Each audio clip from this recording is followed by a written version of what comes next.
Hey guys, and welcome to How to Guide. In this tutorial, we're gonna look at how to log in to your Sallie Mae account. Now let's begin. On any browser of your choice, simply type salliemae.com and hit on enter right now. Now this is the home page of Sallie Mae. If you scroll down, you will find lots of features provided by Sallie Mae, but for now we only want to log in.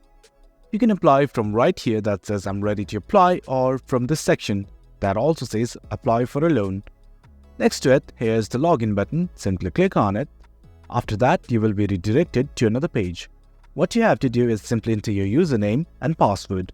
In case you forgot your username or password, here are the buttons right here. Click on them and follow the prompts. That way you can gain access to your account once again. If everything is okay, simply click on this login button right here and you will be logged into your account.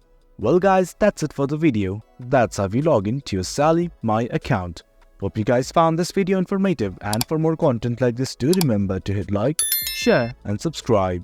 Thank you.